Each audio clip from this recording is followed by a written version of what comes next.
Good evening everyone. आज के हमारे प्रेजेंटेशन टॉपिक है why geography laboratory is important as a geography teacher. How would you plan and organise laboratory in an effective वे।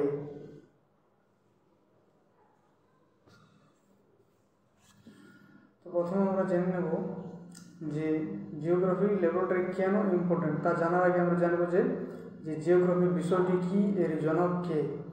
তো geography শব্দটি আমাদের দুটি Greek শব্দ থেকে এসেছে। একটা বলতে জিওগ্রাফিয়া, যেটি প্রথম হচ্ছে জিও শব্দের অর্থ হলো পৃথিবী, আর গ্রাফিয়া শব্দের অর্থ হলো বর্ণনা।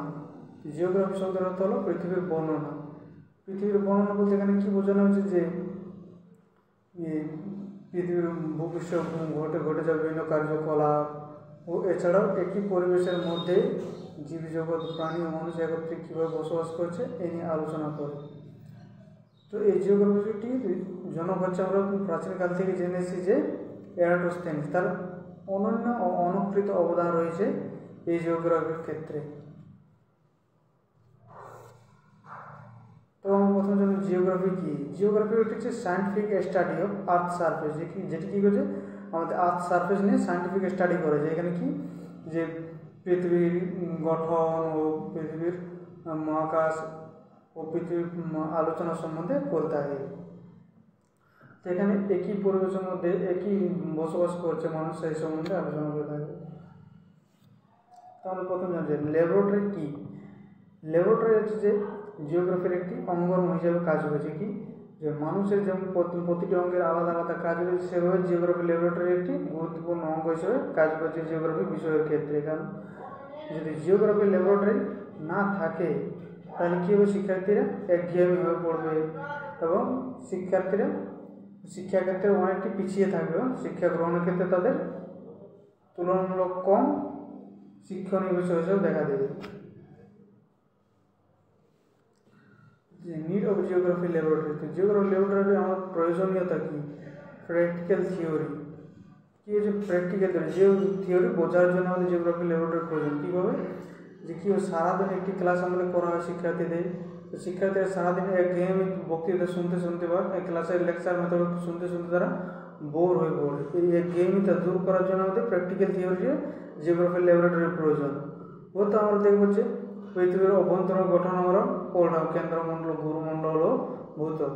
এই ভূত্বকের গঠনের মাধ্যমে যখন চার্ট বা মডেলের মাধ্যমে ল্যাবরেটরি দেখবো, তখন আমরা ভালোভাবে আর বুঝতে পারবো, তো আমাদের গেমিংটা দূর হবে।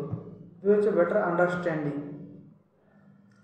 বেটার আন্ডারস্ট্যান্ডিং কীভাবে হচ্ছে আমাদের জিওগ্রাফিতে ল্যাবরেটরিতে যে থিওরিতে আমরা পড়ছি যে ক্লাইমেটোলজি ধীরে ধীরে আমাদের গড়ে যাচ্ছে, সেটা আমরা যদি প্রজেক্ট হয়ে গিয়ে দেখি ল্যাবরেটরিতে যে মেরু অঞ্চল আগে এতটা পরিমাণ বরফ ছিল, সেটা বর্তমানে ধীরে ধীরে সেতটা পরিমাণ হয়েছে, কমে গিয়েছে, এভাবে আমাদের বুঝতে সহায়তা হয়।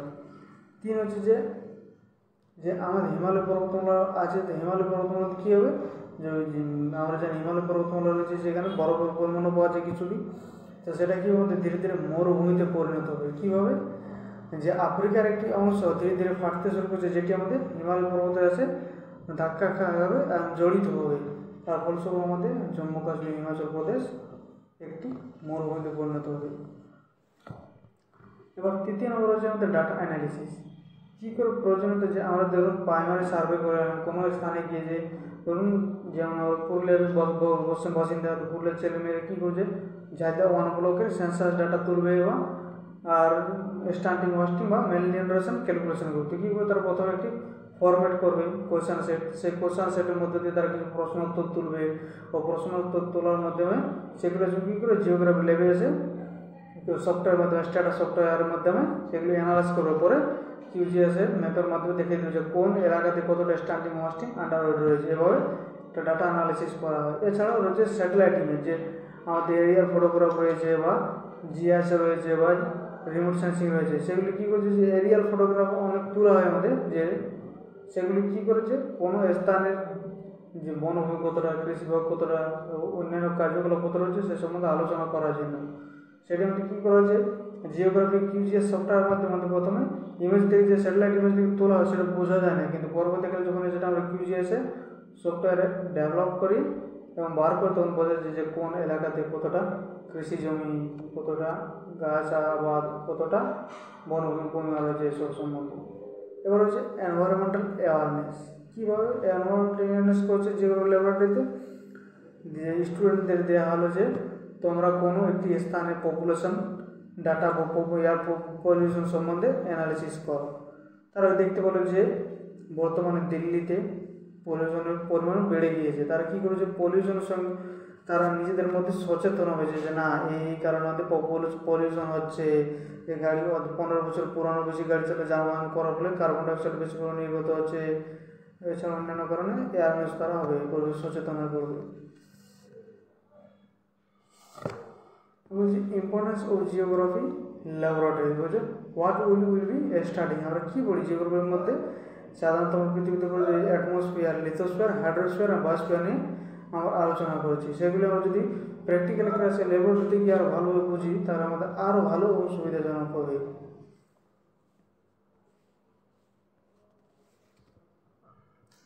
তো প্র্যাকটিক্যাল লার্নিং, সারাদিন আমাদের ক্লাস করার মধ্যে দিয়ে আমরা একঘেয়েমি বোর হয়ে পড়ছি। একঘেয়েমিটা দূর করার জন্য আমাদের প্র্যাকটিক্যাল ক্লাসের প্রয়োজন হয়।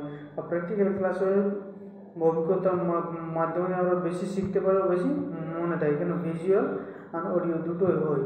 কিন্তু পড়ার মাধ্যমে দিয়ে আমরা ভিজুয়াল হয় না ঠিক, কিন্তু অডিও শিক্ষকের কাছে শুনতে শুনতে শুনতে বোর হয়ে পড়ি। কিন্তু এই যে ইনস্ট্রুমেন্ট কীভাবে শিক্ষার্থী ল্যাবরেটরিতে গিয়ে যে ল্যাবরেটরিতে বিভিন্ন ইনস্ট্রুমেন্ট রয়েছে, রেনগজ রয়েছে, থার্মোমিটার রয়েছে, এছাড়াও ক্লাইনোমিটার রয়েছে, এছাড়া রোটামিটার রয়েছে, সেগুলি ব্যবহার ও সেগুলি কার্যকরিতার সময় জানতে পারবে, যার জন্য যেগুলো ল্যাবরেটরি একটি গুরুত্বপূর্ণ ভূমিকা রয়েছে। Better understanding of map and charts. কী করছি ম্যাপ ও চার্ট বুঝতে পারছি। ধরুন আমরা ক্লাসে পড়ছি যে ক্লাস 9 মানচিত্র স্কেল চ্যাপ্টারটি, তো পড়ার সাথে সাথে শিক্ষার্থীরা কী হচ্ছে এক গেম হয়ে পড়বে। তাদের এই গেমে মানচিত্র স্কেল কী বলছে বোঝা যাচ্ছে না বা বুঝতে পারছে না, সে গেমটা দূর করার জন্য কী হবে, যদি আমরা স্কুলে ল্যাবরেটরিতে গিয়ে দেখাই যে ভূবৈচিত্র্য সূচক মানচিত্রে যে স্কেলগুলো ভাগ করেছে, যে ভূবৈচিত্র্য সূচক টোপোগ্রাফিক্যাল ম্যাপে আমাদের দেখানো হচ্ছে বনভূমি, নদী নালা এসব নিয়ে, করগুলোতে দেখা যাচ্ছে ওদের পপুলেশন নিয়ে, এগুলি সম্বন্ধে যদি আলোচনা করবো। টোপোগ্রাফিক্যাল ম্যাপ যদি আমরা চার্ট রেডি বুঝতে সহায়তা করে যে কোনো একটি স্থানে কন্ট্রোল লাইন গেছে বাদাম রঙে, সেই স্থানটি কী করছে, ওই স্থানের উচ্চতা নির্দেশ করে, তাদের সহায়তা করবে শিক্ষণের ক্ষেত্রে। এবার ফোর্থ রয়েছে যে ফিল্ড স্টাডি সাপোর্ট, যে ফিল্ড স্টাডি সাপোর্ট করে ল্যাবরেটরি। কী হয়েছে, ল্যাবরেটরিতে একটা প্রথম ফরম্যাট করা হয় কোনো ফিল্ড রিপোর্ট তৈরি করতে গেলে, সে আমাদের নদীর উপর হোক বা পপুলেশন হোক বা পভার্টির উপর হোক। তো ফিল্ড রিপোর্ট প্রথমে তৈরি করতে হবে। রিপোর্ট কীভাবে তৈরি করবো আমরা, যে একটা ফরম্যাট, যে কোনো স্থানে ধরুন আমি আরবান এরিয়ার পভার্টি ইন্ডেক্স বার করতে চাও, তাহলে কী হবে, প্রথম আরবান এরিয়ার কোনো একটি ব্লকের নাম দিলাম, তারপর একটু ফরম্যাট করলাম যে তার নাম, তারা কী পেশায় কাজ করে, তারা কতটা ইনকাম করে, তারা কী রেশন কার্ড রয়েছে, তাদের আধার কার্ড রয়েছে কি না, এসব নিয়ে তাদের আমি একটা পভার্টি রেট বার করতে পারবো, যেটা আমাদের জিওগ্রাফি ল্যাব ছাড়া সম্ভব নয়। এবার রয়েছে যে আমাদের as a geography teacher, how would you plan and organize a laboratory in an effective way? তোমার জিওগ্রাফি পড়ার মধ্যে দিয়ে আগে জানছি কী পড়ি, হাইড্রোস্ফিয়ার মানে জলবিজ্ঞান, বায়োস্ফিয়ার মানে জীববিজ্ঞানী, লিথোস্ফিয়ার মানে শিলামণ্ডল এবং অ্যাটমসফিয়ার মানে বায়ুমণ্ডল নিয়ে আমরা পড়াশোনা করি। বায়ুমণ্ডলকে হচ্ছে ওজোন স্তর, স্ট্রাটোস্ফিয়ার এই সমস্ত নিয়ে আলোচনা করি। হাইড্রোস্ফিয়ার জলবিজ্ঞান নিয়ে আমরা আলোচনা করি। এছাড়া বায়োস্ফিয়ার মানে জীবমণ্ডল ও লিথোস্ফিয়ার আমরা শিলামণ্ডল মানে শিলা গঠন প্রকৃতি নিয়ে আলোচনা করে থাকি।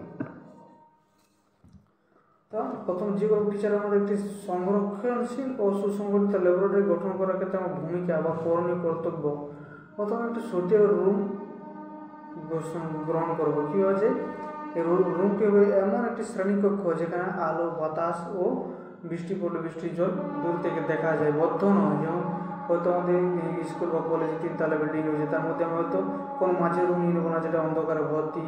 কী হবে, যখন একটি সেফ খোলামেলা রুম নিতে হবে যাতে প্রাকৃতিক পরিবেশে ছেলেদের মেয়েদের মনোমুগ্ধ করে জিওগ্রাফি শেখার ক্ষেত্রে। দ্বিতীয় হচ্ছে আমাদের অ্যারেঞ্জ অফ এসেনশিয়াল ইনস্ট্রুমেন্ট। কী বলছে, জিওগ্রাফি ল্যাব শেখার ক্ষেত্রে আমাদের অ্যারেঞ্জ করতে হবে বিভিন্ন বিভিন্ন ইনস্ট্রুমেন্টগুলি। সেগুলির মধ্যে কী রয়েছে, প্রথম রয়েছে যে chart, map, globe, clinometer, rotameter এবং বিভিন্ন শিলা পাথরগুলি কী করবো, ওই মেটেরিয়ালগুলো আমি একটি প্রতিটা আলাদা আলাদা সেকশন বা আলাদা আলাদা আর্মিতে আমি সাজিয়ে রাখবো। ঠিক আছে। প্রপার স্টোরেজ অ্যান্ড লেভেলিং অফ ম্যাটেরিয়াল। প্রপার স্টোরেজ কী করছে, হয়তো আমি কোনো শিলা বা পাথর ভূখণ্ড পরিচিত করবো, সেই শিলা বা পাথর খণ্ডটি কী করবো যে এটি আলমারিতে রাখবো। তাহলে চার্ট আর মডেল রয়েছে, চার্টগুলি একটি আলাদা সেকশনে রাখবো ও মডেলগুলো একটা আলাদা সেকশনে রাখবো। তাহলে কেউ শিক্ষার্থীদের খুব তাড়াতাড়ি সহজে খুঁজে বার করতে পারবে ও বললে তারা বুঝতেও পারবে।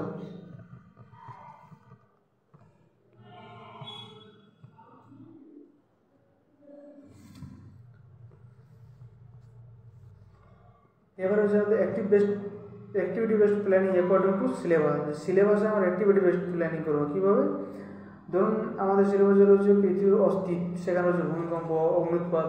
তো আমি এখানে ধরুন অগ্নুৎপাত পড়াচ্ছি, তাহলে কী করছে শিক্ষার্থীদের অগ্নুৎপাত পড়াচ্ছে, কিছু বাইরে বেরোতে তাকে আমরা লাভ হচ্ছি,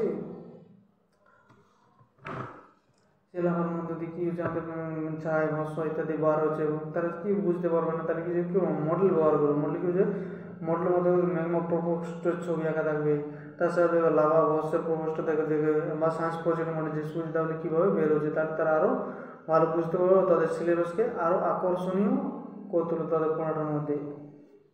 student participation through group work and experiments.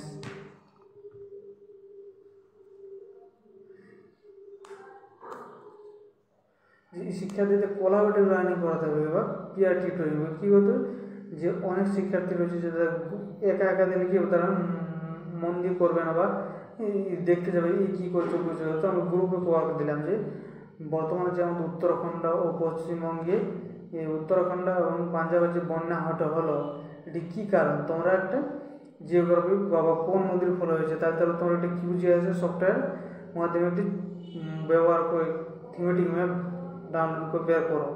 তারপরে হচ্ছে গ্রুপ ওয়ার্ক দেওয়া হলো, তারা নিজেদের মধ্যে এক্সপেরিমেন্ট করবে যে না এই নদীটির কারণে এই ফলাফল এগুলো হচ্ছে, তাহলে তারা ভালোভাবে জানতে পারবে। তৃতীয় আমার হচ্ছে মেনটেন্যান্স আর রেগুলার আপডেটিং। যে শ্রেণীকক্ষটি শুধু আমাদের করলে হবে না, শ্রেণীকক্ষটির মধ্যে আমাদের ল্যাবরেটরির মধ্যে যে মেনটেন্যান্স আর রেগুলার আপডেটিং, যে সপ্তাহে 2 দিন ক্লাস রাখতে হবে আর একটা নির্দিষ্ট টাইম টেবিল রাখতে হবে। আর এগুলো আপডেট মানে দেখতে হবে কোন ইনস্ট্রুমেন্টটি আমার ঠিক রয়েছে, কোনটি আমার ওকে জয়েন করেছে বা কোনটির পরিবর্তন প্রয়োজন, এই সমস্তগুলি আমাকে দেখতে হবে, তবে ইফেক্টিভ হয়ে লার্নিং চলবে। এরপর হচ্ছে display of models, charts and project work prepared by students. শুধু শিক্ষার্থীদের ল্যাবরেটরিতে নিয়ে গেলে হবে না, তাদের কিছু কিছু সময় কী করতে হবে, যে ল্যাবরেটরিতে নিয়ে গিয়ে তাদের বলতে হবে যে না এরপর তোমাদের অধ্যায়ভিত্তিক একটি একটি করে তোমরা সকলে চার্ট মডেল বানিয়ে আনো এবং পরের দিন তোমরা এগুলো ডিসপ্লে করবে, মানে শো করবে বা প্রেজেন্টেশন দেবে আমার সামনে। তাহলে কী হবে, তাদের মধ্যে লার্নিং প্রসেসটা বাড়বে ও জ্ঞানের ভাণ্ডার তাদের আরও উন্নত হবে, ক্রিটিক্যাল থিঙ্কিংগুলো তাদের ডেভেলপ করবে। হচ্ছে modern technology in geography laboratory. Geography ল্যাবরেটরিতে কী অনেক ল্যাবরেটরি রয়েছে যেগুলো স্কুল বা কলেজে যে প্রজেক্টর নেই, যে প্রজেক্টর না থাকার ফলে কী শিক্ষার্থীরা বুঝতেই পারে না যে মডার্ন টেকনোলজি আছে, বা অনেক অনেক কলেজগুলিতে রয়েছে যে ল্যাবরেটরি আছে কিন্তু কিউজিএস সফটওয়্যার নেই আর অন্যান্য জিনিস নেই, সেইগুলো আমাদের ব্যবহার করতে হবে স্কুল বা কলেজগুলিতে। মডার্ন টেকনোলজি 3D সিস্টেম, তাহলে আরও ভালোভাবে হবে। ইউজিং টিচিং এইডস, যে শিক্ষার্থীদের ল্যাবরেটরিতে নিয়ে গিয়ে বিভিন্ন চার্ট মডেল দেখানোর সাথে সাথে তাদের চার্ট মডেলগুলি সম্বন্ধে বুঝিয়ে দিতে হবে, তাহলে জিও ল্যাবরেটরি ইফেক্টিভ হয়ে যাবে। অ্যাভালুয়েশন অফ ইউনিট, কী হচ্ছে শিক্ষার্থীদের একটি নির্দিষ্ট কার্যকলাপ দেওয়া হলো যে বন্যা প্রতি বছর যে পাঞ্জাবের মধ্যে কেন বন্যা, তারা নির্দিষ্ট থিমেটিক ম্যাপের সাথে দেখা হলো যে এই নদীটির কারণে ক্ষয়ের ফলে গঠিত হলো, তাহলে তাদের কার্যকলাপটাকে আমাকে অ্যাভালুয়েশন করতে হবে এবং তাদের ভুল ঠিকগুলি ধরিয়ে দিতে হবে এবং তাদের উৎসাহ প্রদান করতে হবে, যাতে তারা যেগুলো ল্যাবরেটরি তারা আসতে পারে ও তাদের কার্যকলাপের অগ্রহ বাড়তে থাকে।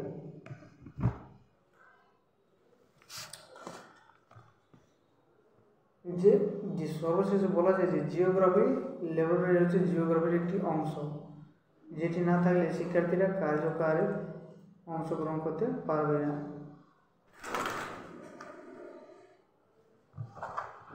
Thank you.